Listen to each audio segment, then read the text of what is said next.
नमस्कार, स्वागत है साहित्यिक झरोका चैनल पर। आज हम करेंगे प्रेमचंद की कहानी दो बैलों की कथा के महत्वपूर्ण प्रश्न। तो आइए देखते हैं। ये कहानी मैं पहले आपको करवा चुकी हूँ, उसका लिंक मैं इस वीडियो के डिस्क्रिप्शन बॉक्स में डाल दूंगी, तो आप वहां से देख सकते हैं। आज हम इसके प्रश्न देखते हैं। तो यहाँ पर पहला प्रश्न क्या है कि किसान जीवन वाले समाज में पशु और मनुष्य के आपसी संबंधों को कहानी में किस तरह व्यक्त किया गया है। देखिए, पशु और मनुष्य। पशु, यहाँ पर हमने देखा कि कहानी के मुख्य पात्र कौन है, हीरा और मोती, जो कि बैल है। मनुष्य यानी जो झूरी है, इस कहानी में बैलों का मालिक जो है, उन दोनों के आपसी संबंधों की कहानी को यहाँ पर हमें बताना है। देखिए, प्रेमचंद ने किसान जीवन में मनुष्य तथा पशु के भावात्मक संबंधों को हीरा और मोती दो बैलों के माध्यम से व्यक्त किया है। हीरा और मोती दोनों ही झूरी नामक एक किसान के बैल हैं, जो अपने बैलों से अत्यंत प्रेम करता है और इसी प्रेम के कारण या इसी प्रेम से वशीभूत होकर हीरा और मोती अपने मालिक झूरी को छोड़कर कहीं और नहीं रहना चाहते। इससे ये स्पष्ट है कि पशु भी स्नेह का भूखा होता है और प्रेम पाने से वे भी प्रेम व्यक्त करते हैं तथा क्रोध और अपमान पाकर वे भी असंतोष व्यक्त करते हैं।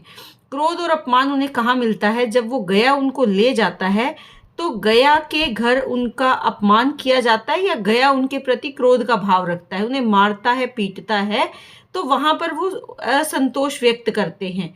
उसके बाद कांजी होश में उनको पकड़ लिया जाता है, वहां पर भी वो बगावत करते हैं या दीवार तोड़कर भागने की कोशिश करते हैं। बाद में कसाई को वो बेच दिए जाते हैं। तो जहां जहां उनको प्रेम मिलता है, एक छोटी बालिका उनको रोटी खिलाती है, तो उनके बैलों के मन में उस बालिका के प्रति भी प्रेम का भाव आ जाता है। लेकिन जो गया है वो उनको मारता है, पीटता है, तो उसके प्रति क्या है, असंतोष का भाव आ जाता है। तो इससे हमें पता चलता है कि जो पशु है उनके मन में भी प्रेम का भाव होता है और जो उनके प्रति बुरा व्यवहार करते हैं उनके प्रति उनके मन में भी असंतोष का भाव रहता है। दूसरा हमारा प्रश्न है, कहानी में बैलों के माध्यम से कौन से नीति विषयक मूल्य उभर कर आए हैं। देखिए, यहाँ पर बैलों को आधार बनाया है। ये बिल्कुल जैसे पंचतंत्र की कहानियां हैं, उसमें पशु बोलकर अपनी बात की अभिव्यक्ति करते हैं और हमें अच्छा बुरा बताते हैं, वैसे ही यहाँ पर प्रेमचंद ने बैलों को माध्यम बनाया है। किसके विषय में? नीति विषयक जानकारी या मूल्यों को समझाने के लिए, हमारे कर्तव्य जो समाज के प्रति है उन सबको बताने के लिए। दो बैलों की कथा के माध्यम से लेखक ने पशुओं और मनुष्य के बीच भावात्मक संबंधों का वर्णन किया है। इस कहानी में स्वतंत्रता के मूल्य की बात कही गई है। स्वतंत्र रहना किसी भी प्राणी का जन्मसिद्ध अधिकार है, फिर चाहे वो मनुष्य हो या पशु। स्वतंत्रता कभी सहजता से नहीं मिलती, हमें इसके लिए क्या करना पड़ता है? संघर्ष करना पड़ता है। बैलों को भी तो संघर्ष करना पड़ा था। जब गया ले गया था तो वो वापस बार बार उसके साथ जाने से मना कर रहे थे, यानी बार बार वो विरोध का भाव प्रकट कर रहे थे। उसके बाद उसके घर से भाग आते हैं, फिर पकड़ लिए जाते हैं, फिर दोबारा से भागते हैं, बार बार संघर्ष करते हैं और आखिर में स्वतंत्रता मिल जाती है, यानी झूरी के घर वो पहुंच जाते हैं। लेकिन वो इतनी आसानी से नहीं मिलती। तो इस समय में देखिए, स्वतंत्रता का भाव क्यों महत्वपूर्ण है? क्योंकि हमारा देश गुलामी की जंजीरों से जकड़ा हुआ है। देश को गुलामी की जंजीरों से आज़ाद करवाने के लिए हमें ऐसे विचारों की आवश्यकता है जो संघर्षशील विचार हों। युवा वर्ग संघर्ष करे ताकि उसको स्वतंत्रता मिल सके। तो इस कहानी के माध्यम से यही संदेश दे रहे हैं या यही विचार या मूल्य उभर कर सामने आ रहे हैं। इसके साथ साथ देखें तो इस कहानी में बार बार बैलों के माध्यम से प्रेमचंद ने यह नीति विषयक मूल्य हमारे सामने रखा। फिर चाहे अमुक प्राणी जानवर हो या मनुष्य, सभी को प्रेम की आवश्यकता होती है और हमें सभी के साथ प्रेम पूर्वक व्यवहार ही करना चाहिए। किसी को प्रताड़ित करने का हमें कोई अधिकार नहीं है, क्योंकि हीरा और मोती भी प्रेम के भूखे हैं। वो प्रेम भाव के लिए ही अपने मालिक की तरफ बार बार आने का प्रयास करते हैं। छोटी बच्ची जब उनको रोटी खिलाती है तो उसके प्रति भी उनका क्या प्रेम है, क्या भाव है, वो हम इस कहानी में स्पष्टता देख सकते हैं। इसमें इसके साथ साथ ये भी बताते हैं कि हमें कोई अधिकार नहीं है कि हम किसी दूसरे को प्रताड़ित करें, दुखी करें या उसको कष्ट दें। इस बात का भी हमें कोई अधिकार नहीं है। तो ये वो नीति विषयक मूल्य हैं जो हमें अपने समाज को सुव्यवस्थित बनाने के लिए जिनको अपनाना चाहिए, और बैलों के माध्यम से प्रेमचंद जी इन्हीं मूल्यों को उभार कर हमारे सामने लाए हैं। अगला प्रश्न है, क्या आपको लगता है कि ये कहानी आज़ादी की लड़ाई की ओर संकेत करती है? देखिए, प्रेमचंद स्वतंत्रता पूर्व के लेखक हैं, यानी तब तक हम आज़ाद नहीं हुए थे जब इन्होंने लिखना शुरू कर दिया था। इनकी रचनाओं में भी इसका प्रभाव देखा गया है। दो बैलों की कथा नामक कहानी भी इससे अछूती नहीं है।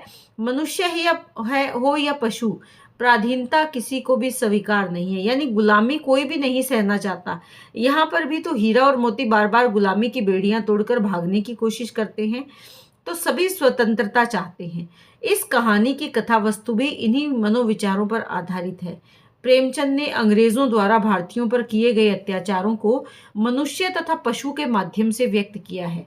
इस कहानी में उन्होंने यह भी कहा है कि स्वतंत्रता सहज ही नहीं मिलती, इसके लिए निरंतर क्या करना पड़ता है, संघर्ष करना पड़ता है, प्रयास करना पड़ता है। जिस प्रकार अंग्रेजों के अत्याचार से पीड़ित जनता ने अपना क्षोभ विद्रोह के रूप में व्यक्त किया है, उसी प्रकार बैलों का गया के प्रति आक्रोश भी संघर्ष के रूप में दिखाई देता है या भड़क उठा है। इस प्रकार परोक्ष रूप से ये कहानी आज़ादी की भावना से जुड़ी हुई है, यानी प्रेमचंद हमें इसमें क्या बताना चाहते हैं कि आज़ादी कितनी ज़रूरी है और युवा वर्ग को किस प्रकार आज़ादी प्राप्त करने के लिए संघर्ष करना चाहिए। हमारा जो अगला प्रश्न है वो क्या है कि इतना तो हो ही गया कि 9-10 प्राणियों की जान बच गई, वे सब तो आशीर्वाद देंगे। मोती के इस कथन के आलोक में उनकी विशेषता बताइए। तो यहाँ पर सबसे पहले हम एक परिचय बनाएंगे। प्रेमचंद द्वारा रचित कहानी है दो बैलों की कथा। इसमें हीरा और मोती नामक बैल है जो मुख्य भूमिका में है। दोनों मित्र हैं। जब कांजी होश में पकड़कर इनको बंद कर दिया जाता है, तब इन दोनों के प्रयास से बहुत सारे बंदी प्राणियों की जान बच जाती है। तब मोती इस कथन के माध्यम से अपने भावों की अभिव्यक्ति करता है, और इस कथन के आलोक में अगर हम मोती की विशेषताएं देखें तो वो इस प्रकार उभर कर हमारे सामने आती है। पहली क्या है कि वो आशावादी है, क्योंकि उसे अभी भी ये विश्वास है कि वो इस कैद से आज़ाद हो जाएंगे या मुक्त हो जाएंगे। दूसरी क्या है विशेषता कि वो स्वार्थी नहीं है। अगर स्वार्थी होता तो वो खुद भागने का प्रयास करता, लेकिन वो खुद नहीं भागता बल्कि बाकी सभी जानवरों की जान बचाने का अवसर उनको देता है। तीसरा क्या है, वो साहसी है, तभी वो बार बार प्रयास करता है कि हम यहाँ से किसी तरह बच निकलें, और वो दीवार को तोड़ गिराया जाता है दोनों बैलों के द्वारा। अगला हमारा प्रश्न है, किन घटनाओं से पता चलता है कि हीरा और मोती में गहरी दोस्ती थी? देखिए, हीरा और मोती दोनों बैलों में गहरी दोस्ती थी। कहानी के बहुत सारे ऐसे प्रसंग आते हैं जिसके माध्यम से हमें ये बात पता चलती है। पहला तो क्या है कि दोनों एक दूसरे को चाट कर सूंघ कर अपना प्रेम प्रकट करते हैं। इसके साथ साथ जब दोनों हल या बैलगाड़ी में जोते जाते हैं तो दोनों ज्यादा से ज्यादा बोझ स्वयं झेलकर दूसरे को कम बोझ देने की कोशिश करते हैं या चेष्टा करते हैं। तीसरा क्या है, जब नांद में, यहाँ पर थोड़ी सी टाइपिंग मिस्टेक है, जब नांद में खली और भूसा पड़ जाने के बाद दोनों एक साथ ही नांद में मुंह डालते हैं और एक साथ ही बैठ जाते हैं, यानी जो खाते हैं एक साथ खाते हैं। एक अगर मुंह हटा लेता है तो दूसरा भी हटा लेता है। जब कुछ लोगों ने खेत में पकड़कर ले जाने के लिए दोनों को घेर लिया, तब हीरा निकल गया लेकिन मोती पकड़ा गया, परंतु हीरा भी वापस लौट आया क्योंकि वो अकेले मोती को जाने नहीं दे सकता था, इसीलिए वो वापस आ जाता है। कांजी हाउस की दीवार के टूटने पर जब हीरा ने भागने से मना कर दिया तो अवसर होने के बाद भी मोती उसे छोड़कर नहीं गया, यानी फिर भी मोती ने जाने से इनकार कर दिया, क्योंकि वो कहता है कि मैं तुम्हें छोड़कर, अकेले छोड़कर बिल्कुल यहाँ से नहीं जाऊंगा। तो इन सब घटनाक्रमों से या प्रसंगों से हमें पता चलता है कि दोनों में गहरी दोस्ती है। इसके बाद ये पंक्ति आप यहाँ पर ऐड कर लेना कि इन सब प्रसंगों से हमें पता चलता है कि दोनों बैलों में बहुत गहरी दोस्ती है। इसके बाद हमारे प्रश्न है, छोटे छोटे प्रश्न है लेकिन इंपॉर्टेंट है, महत्वपूर्ण प्रश्न है। कांजी हाउस में कैद पशुओं की हाजिरी क्यों ली जाती होगी? देखिए, हाजिरी क्यों ले जाती है पता लगाने के लिए कि कितने हैं और कितने गायब हो गए हैं। तो यहाँ पर भी कांजी हाउस में कैद पशुओं की हाजिरी ली जाती है। इससे पशुओं की संख्या की जानकारी होती है, ताकि कोई जानवर अगर कैद से भाग जाए तो उसका तुरंत पता लगाया जा सके। दूसरा प्रश्न है, छोटी बच्ची को बैलों के प्रति प्रेम क्यों उमड़ आया? देखिए, लड़की जो है, छोटी बच्ची है, उसकी माँ मर चुकी है, सौतेली माँ है जो उसे मारती रहती है। इसीलिए बैलों से उसकी छोटी बच्ची की आत्मीयता हो गई थी। लड़की तथा दोनों बैल भी प्यार के भूखे थे और एक दूसरे के कष्ट को समझ सकते थे। इसीलिए छोटी बच्ची को बैलों के प्रति प्रेम उमड़ आया, क्योंकि वो जानती है कि अगर कहीं पर ज़बरदस्ती रखा जाए या बुरा व्यवहार किया जाए तो उसकी पीड़ा क्या होती है, उस बात को वो अच्छे से समझती है। यही कारण है कि उसका बैलों के प्रति प्रेम भाव उमड़ आया।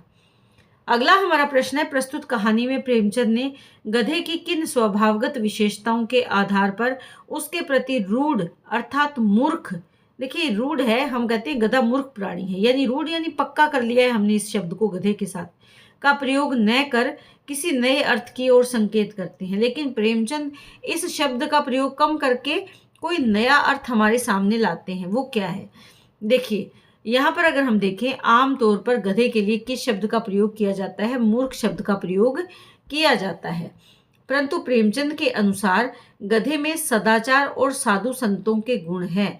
अर्थात अगर वो चुप है तो इसका मतलब ये नहीं कि वो मूर्ख है, अगर वो चुप है तो इसका मतलब वो सदाचारी है और साधुओं के समान, संतों के समान शांत स्वभाव का है। क्योंकि जानवर हो या मनुष्य, क्रोध सभी को आता है, अन्याय के प्रति आक्रोश प्राय सभी में होता है, परंतु एकमात्र गधा ही ऐसा प्राणी है जो सारे ही अत्याचार चुपचाप सहन कर लेता है। हमने कभी उसे खुश होते नहीं देखा। उसके चेहरे पर एक स्थायी दुख का जो भाव है हमेशा छाया रहता है। कभी अन्याय के प्रति असंतोष नहीं देखा। इन सभी गुणों के बाद भी हम उसे क्या कहते हैं? बेवकूफ कहते हैं। ये सद्गुणों का अनादर ही तो है, अर्थात सीधापन संसार के लिए उपयुक्त नहीं है। तो यहाँ पर वो संकेत करते हैं कि गधा मूर्ख नहीं है, बल्कि वो सदाचारी है, सद्गुणी है, इसीलिए हम उसका अनादर करते हैं। अगर क्रूर स्वभाव का होता तो शायद उसे हम भी मान सम्मान और आदर देते, लेकिन यहाँ गधे के लिए वो सद्गुणों से युक्त शब्द का प्रयोग करते हैं कि वो सीधा है, सद्गुणों से युक्त है, इसीलिए वो उसका स्वभाव ऐसा है, ना कि मूर्ख होने के कारण वो चुप है। अगला हमारा प्रश्न है, लेकिन औरत जात पर सींग चलाना मना है, ये भूल जाते हो। हीरा के इस कथन के माध्यम से स्त्री के प्रति प्रेमचंद के दृष्टिकोण को स्पष्ट कीजिए। देखिए, ये कथन हीरा कहता है, किसको कहता है? मोती को। ये बात कब होती है? जब छोटी बच्ची को उसकी सौतेली माँ मारती पीटती है, तब इस बात को जानकर जो बैल है उनके मन में भी क्रोध का भाव है। तो मोती कहता है कि मैं उसे भी सींगों से पटक दूंगा, लेकिन हीरा इस बात का विरोध करता है। क्यों करता है? क्योंकि वो कहता है कि ये हमारा कर्तव्य है, ये हमारा अधिकार नहीं है, या औरत जात पर सींग चलाना मना है, क्यों भूल जाते हो, यानी ये शोभा नहीं देता।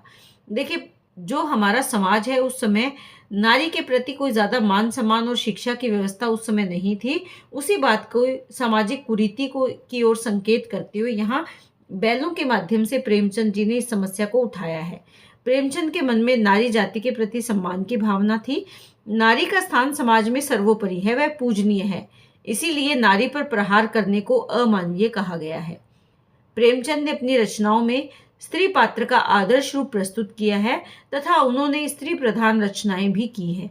इससे स्पष्ट है कि नारी के प्रति प्रेमचंद का दृष्टिकोण कैसा है, अत्यंत व्यापक है। अगला हमारा प्रश्न है, आशय स्पष्ट कीजिए।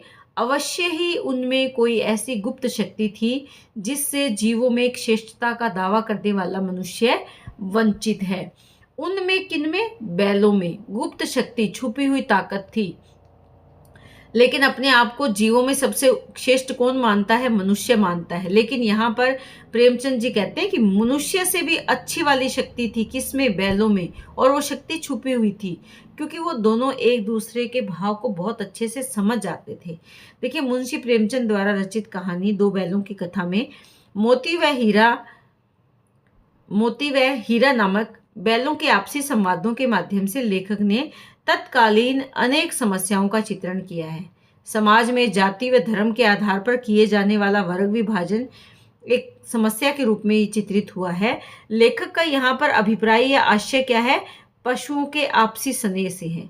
पशु एक दूसरे के विचार, भाव और शब्द बहुत ही आसानी से समझ जाते हैं, जो मनुष्य में देखने को नहीं मिलता। मनुष्य सोच समझ सकने की शक्ति रखता है, सोचने की, समझने की, बोलने की ताकत मनुष्य के पास है। लेकिन जिस प्रकार से जानवर एक दूसरे के भावों को समझते हैं, वो गुण मनुष्य के पास होते हुए भी मनुष्य उसका उपयोग नहीं कर सकता। माना कि मनुष्य एक बुद्धिजीवी प्राणी है और सभी जीवों में श्रेष्ठ है, परंतु प्रेम और भावात्मक संबंधों के प्रति जागरूकता पशुओं में ज्यादा देखने को मिलती है, क्योंकि वो अपने स्वामी के प्रति, अपने मित्र के प्रति ज्यादा वफादार है बजाय मनुष्य के। तो अगला प्रश्न हमारा क्या है कि उस एक रोटी से उनकी भूख तो शांत नहीं होती, पर दोनों के हृदय को मानो भोजन मिल गया। कौन सी रोटी से? जो रोटी छोटी बालिका बैलों को खिलाती है, क्योंकि उन्हें जो चारा भूसा दिया जाता है वो बहुत ही सूखा है, दोनों उसको नहीं खाते। लेकिन तभी एक बालिका अपने घर का दरवाजा खोलकर बाहर आती है और उन्हें एक एक रोटी देती है। उसी की बात यहाँ की गई है। देखिए, हीरा और मोती गया के घर बांधे हुए थे। गया ने उसके साथ बुरा व्यवहार किया, इसीलिए वे क्रोधित थे, गुस्से में थे।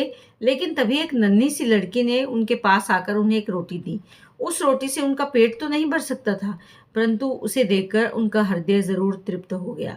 उन्होंने बालिका के प्रेम का अनुभव किया, जिससे उसका मन प्रसन्न हो गया, क्योंकि उस रोटी में केवल अन्न नहीं था, बल्कि बालिका के भाव, जो प्रेम भाव है, वो भी प्रेम भी उसमें मिला हुआ था। इसीलिए दोनों बैलों को संतुष्टि का अनुभव होता है जब बालिका आकर उन्हें रोटी खिलाती है। तो ये हमारे आज के प्रश्न थे जो आज हमने किए। उम्मीद करती हूँ कि प्रश्न आपको बहुत अच्छे से समझ में आए होंगे। तो इसी तरह चैनल से जुड़े रहें, लाइक करें, शेयर करें, सब्सक्राइब करें। बहुत बहुत धन्यवाद।